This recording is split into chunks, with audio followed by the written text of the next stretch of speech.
السلام علیکم ورحمۃ اللہ وبرکاتہ۔ یزید نے یہ حکم بھجوایا کہ نواس رسول اگر میری بیعت نہ کرے اسے قتل کیا جائے۔ فوج یزید جو چاروں طرف سے اللہ کے رسول کے خاندان کو گھیرے ہوئی تھی، انہوں نے یہ طے پایا کہ 9 محرم کے دن نواس رسول اور ان کے ساتھیوں کو قتل کر دیں گے۔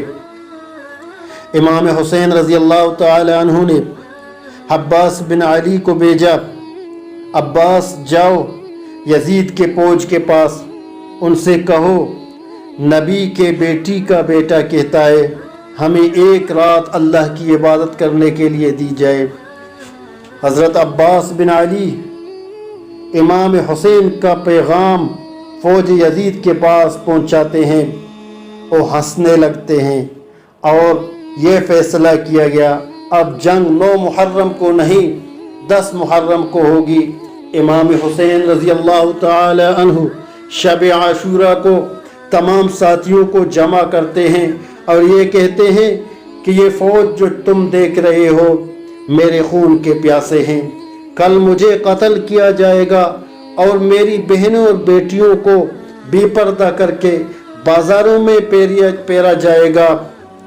تم مدینے سے لے کر یہاں تک میرا بہت ساتھ دیا ہے، اب میں حجت تمام کرتا ہوں، چلے جاؤ اپنے اپنے شہر واپس چلے جاؤ، تمہارے جنت کا ضامن میں ہوں، میں تمہارا سفارش اپنے نانا رسول اللہ صلی اللہ علیہ وسلم کے پاس کرتا ہوں۔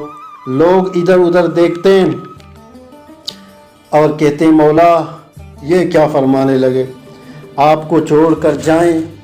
امام فرماتے ہیں تم سب کو شہادت کا مرتبہ میں اللہ اور ان کے رسول سے سفارش کرتا ہوں، اب جاؤ۔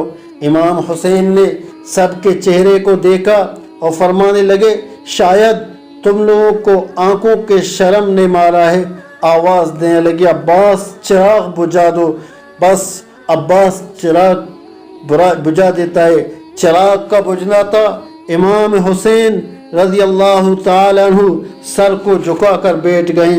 کچھ دیر گزری، امام کہنے لگے عباس چراغ جلاؤ، جیسے ہی چراغ جلنے لگی امام حسین دیکھتے ہیں ایک ایک مولا کو چاہنے والے اپنے تلوار گردن پہ رکھ کر کہتا ہے اے نواس رسول ان ظالموں کے بیچ میں آپ کو تنہا چھوڑ کے جائیں، جب ہم مر جائیں گے آپ کے نانا کو کیا جواب دیں گے، آپ کے اماں جان زہرا کو کیا جواب دیں گے، ہماری اور ہماری بچوں کی جانیں آپ کے قدموں پر قربان، مولا آپ حکم کریں، ابھی ابھی اپنے آپ کو قتل کر دیتے ہیں۔ آپ رضی اللہ تعالی عنہ لوگوں سے کہنے لگے جاؤ اللہ کی عبادت میں مشغول ہو جاؤ، کل ہمیں اللہ کی دین کے لیے قربان ہونا ہے۔ بس رات ڈلنے لگی، 10 محرم کا سورج طلوع ہو گیا، اذان علی اکبر کی آواز آئی، نماز میں حملہ ہوا، ایک ایک امام کے چاہنے والا امام کے قدموں میں قربان ہوتا ہے، کبھی حر، کبھی جیحون، کبھی حبیب، کبھی شہزادہ عباس، کبھی شہزادہ ابو بکر، کبھی شہزادہ عمر، کبھی شہزادہ اکبر، کبھی معصوم علی اصغر۔ بس جب کوئی نہ رہا امام خیمے میں آتے ہیں اور کہتے اے میرے بہنوں، اے میرے بیٹیوں، اپنے غریب امام کا آخری سلام قبول کرو۔ امام حسین نے فرمایا زینب میرے بعد تمہیں قید کیا جائے گا۔ پھر جب آپ دوسرے خیمے میں آتے ہیں جہاں ایک بیمار سویا ہوا ہوتا ہے، امام حسین فرماتے ہیں علی اٹھو اپنے بابا کا آخری سلام قبول کرو۔ جب سجاد بستر بیماری سے اٹھتے ہیں دیکھتے ہیں ان کے بابا خون میں رنگین ہیں، دیکھتے ہیں خون سے رنگین ہے اور فرماتے ہیں بابا عباس کا کیا ہوا؟ فرماتے بیٹا عباس نہر کے کنارے سو رہے ہیں، علی اکبر ان کو پرچی لگی ہوئی ہے، ان کی لاش وہاں رکھی ہوئی ہے، ایک ایک شہید اللہ کے راہ میں قربان ہو گیا۔ اتنے میں جناب زین العابدین اٹھتے ہیں اور کہتے ہیں میرے مولا مجھے اجازت دیں میں میدان میں جاؤں گا۔ امام حسین فرماتے ہیں کہ سجاد تمہارا امتحان اتنا آسان نہیں ہے بیٹا، ہمیں شہید ہونے دو، ہمارا امتحان یہاں ختم ہونے دو، پھر تمہارا امتحان شروع ہوگا۔ تمہیں اپنی بہنوں، بیٹیوں اور ماؤں کو بازاروں میں قیدی بن کے جانا ہے۔ اپنی بیٹیوں کے ساتھ سجاد یزید کی دربار میں خطبہ سنانا ہے۔ امام سجاد زار و قطار رونے لگی، نظریں اٹھا کے پوچھنے لگی، اے میرے بابا جان، آپ نے اتنا پرانا لباس زیبتن کیوں کیا ہے؟ فرمانے لگے، مجھے پتہ ہے یہ لوگ اتنے ظالم ہیں، میرے شہادت کے بعد میرے جسم سے میرے کپڑے اتاریں گے اور میرے جسم کو پامال کریں گے۔ شاید یہ پرانے لباس دیکھ کر ان کا غیرت جاگ جائے۔ بس الوداع کہتے ہیں، میدان میں جاتے ہیں۔ امام حسین رضی اللہ تعالیٰ عنہ جیسے میدان میں اتر جاتے ہیں، سب سے پہلے کہتے ہیں، اے لوگو مجھے پہچانو، میں تمہارے رسول کا بیٹا ہوں، میں وہ جس کا تمہارا رسول کندھوں پہ سوار کرتا تھا، میں وہ ہوں جس کو تمہارے رسول سینے پہ سلاتا تھا، میں وہ ہوں جس کو تمہارے رسول کندھوں پہ اٹھاتا تھا، میں وہ ہوں جس کے لیے تمہارا رسول کہتا تھا الحسین منی انا من الحسین، میں وہ ہوں جب تمہارے رسول نماز کے دوران میں رسول اللہ صلی اللہ علیہ وسلم کے پشت پر آتا تھا اور تمہارا رسول میرے احترام کے لیے اپنے سجدے کو طول دیتا تھا، ایسا نہ ہو کہ رسول اللہ سجدے سے اٹھے اور مجھے تکلیف آ جائے۔ اے لوگوں، تم نے آج اس کو رلایا ہے، اپنے ہاتھوں میں دنیا کے بدلے دوزخ کو لکھا ہے۔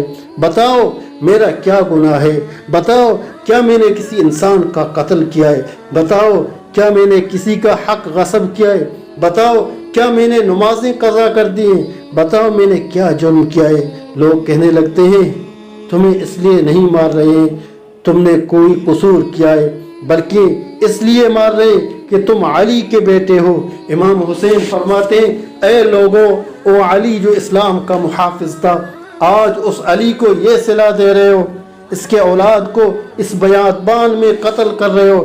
بس اتنے میں شمر کہنے لگا، حسین کی باتیں نہ سنو، حملہ کر دو۔ پھر حسین پر حملہ ہو گیا۔ تاریخ نے تحریر کر دیا کہ اس زمین میں آج تک ایسی جنگ کبھی کسی نے نہیں دیکھی۔ ایک طرف ہزاروں کی فوج تھی، ایک طرف 3 دن کا پیاسا بھوکا امام حسین ابن علی تھا۔ لاش فضا میں اڑتے رہے، ہزاروں لوگ بھاگتے رہے۔ ایک طرف علی کا شیر، پیغمبر کا نواسا، رسول اللہ صلی اللہ علیہ وسلم کے گھوڑے پر سوار ہیں۔ تاریخ نے تحریر کر دیا، یزید کی فوج بھاگتی ہے، کوفے تک جا پہنچتی۔ پھر عمر بن سعد کہتا ہے، شمر تم ابھی تک خاموش کیوں ہو؟ حملہ کیوں نہیں کرتے؟ شمر کہتا ہے، میں جاؤں گا تو مر جاؤں گا۔ ارے حسین کے بچوں سے نہ لڑ سکے تو حسین سے کیا لڑیں گے؟ اس کی رگوں میں علی کا خون دوڑتا ہے، اس کے رگوں میں نبی کا خون دوڑتا ہے، جاؤ خیموں کو آگ لگا دو۔ پھر شمر خیموں کو آگ لگا دیتے ہیں۔ پھر عمر ابن سعد کہتے ہیں، ہرملا حسین پہ تیر چلاؤ۔ ہزاروں کے فوج حسین پہ تیر چلانا شروع کر دیتے ہیں۔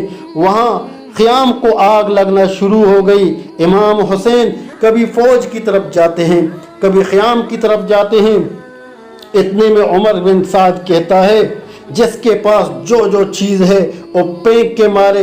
کسی نے تیر مارا، کسی نے خنجر پھینکا، کسی نے کوئی تیر مارتا رہا، کوئی پتھر مارتا رہا۔ جس کے پاس مارنے کے لیے کچھ نہ تھا وہ کربلا کے گرم مٹی اٹھا کر حسین کی طرف پھینکنے لگا۔ بس اتنے میں آواز آتی، حسین تو کامیاب ہو گیا۔ امام حسین رضی اللہ تعالی عنہ کے جسم پر اتنے تیر لگے تھے، رسول اللہ کے نواسے نہ زمین پہ تھا نہ آسمان میں، بلکہ تیروں کے آسمان میں تھا۔ اتنے میں عمر بن سعد کہنے لگا، جاؤ حسین کا سر قلم کر کے آؤ، حسین کا سر قلم کر کے آؤ، یہ خبر تاکہ ہم یزید کو پہنچا دیں گے، ہمیں انعام ملے گا۔ جو قریب جاتا ہے امام حسین کے آنکھوں میں رسول اللہ کا چہرہ نظر آتا ہے اور روتا ہوا واپس آتا ہے۔ اتنے میں شمر کہتا ہے یہ کام مجھ سے ہوگا۔ امام حسین سجدے میں ہیں، شمر امام کے گردن پہ خنجر رکھ کر اور چلانے لگا۔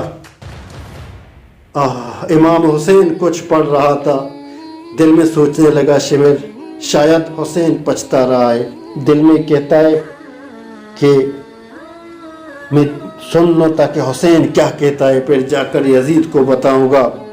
کان قریب کر کے سننے لگا۔ امام حسین فرماتے ہیں اے اللہ قبول کرنا، اس تیرے حسین نے تیرے دین کے لیے اپنی جان اپنی سب کچھ قربان کر دیا، اے اللہ اس کو قبول کرنا، اے اللہ اس تیرے نبی کے نواسے نے تیرے دین کے لیے سب کچھ قربان کر دی۔ پھر امام حسین نے سر اٹھایا، شمر سے کہنے لگے بدبخت مجھے کیوں قتل کرنا چاہتے ہو؟ شمر کہنے لگا مجھے سونا ملے گا۔ امام حسین فرمانے لگے میں جنت کا سردار ہوں، کیا تمہیں اپنی جنت کی فکر نہیں؟ شمر کہنے لگا، شمر ہنسنے لگا اس بات پر۔ امام حسین ذکر میں مشغول رہے، اللہ کی ذکر کرتے رہے۔ شمر نے خنجر چلاتے ہوئے نواسے رسول کے گردن سر تن سے جدا کر دیا۔ امام حسین کا سر کا کٹنا تھا۔ فوج یزید میں خوشی کا ماحول برپا ہو گیا، سب جھومنے لگے، ناچنے لگے۔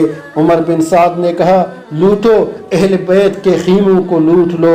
فوج یزید نے خیموں کی طرف بڑھتی ہوئی اور بیبیاں اللہ کو پکارنے لگے۔ یزید کے فوج ایک چیز لوٹنا شروع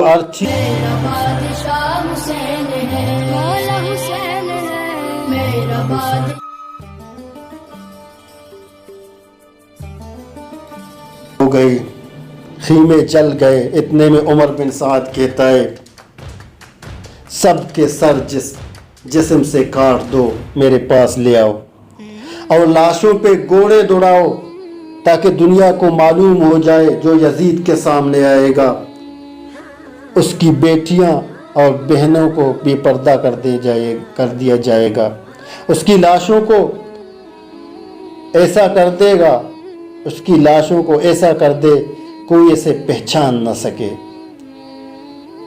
گھوڑوں کو تیار کر دو۔ کسی قبیلے سے آواز آئی اکبر میرے خاندان سے ہے، ہمارے قبیلے سے ہے، اکبر کی ماں ام لیلہ ہمارے قبیلے سے ہے، ہم اکبر کی لاش پہ گھوڑے نہیں دوڑائیں گے۔ عمر بن سعد نے کہا ٹھیک ہے اکبر کی لاش کو جدا کر دو۔ کسی نے کہا جیحون ہمارے قبیلے سے ہے، کسی نے کہا کہ عون محمد ہمارے قبیلے سے ہے، اس کی لاش جدا ہو گئی۔ کسی نے کہا جناب عباس ہمارے قبیلے سے، ہم گھوڑے نہیں دوڑائیں گے۔ کسی نے کہا قاسم یمن کی شہزادی کا بیٹا ہے، ہم اس پہ گھوڑے نہیں دوڑائیں گے۔ کربلا کی تاریخ تحریر کر دیتا ہے کہ 61 جتنے بھی شہید تھے ان کے لیے کوئی نہ کوئی یہ کہنے لگا اس کا تعلق ہمارے قبیلے کے ساتھ ہے۔ تمام شہیدوں کو الگ کر دیا، تمام شہیدیں جدا ہو گئی، بس ایک غریب ماں ایک غریب باپ کا بیٹا حسین ابن علی زمین کربلا میں پڑا رہا۔ کسی نے یہ نہ کہا کہ ہمارے رسول کا نواسا ہے، یہ ہمارے رسول کے بیٹی کا بیٹا ہے، علی المرتضیٰ کا بیٹا ہے۔ بس حسین کی لاش پر گھوڑے دوڑاتے رہے، ان کی لاش کو پامال کرتے رہے اور امام حسین کی لاش زمین پر گر گئی۔ یزید کی فوج خوشی سے جھوم رہا تھا۔ اسی طرح 10 محرم کے دن کا سورج غروب ہو گیا، امام حسین رضی اللہ تعالیٰ عنہ شہید ہو گئے۔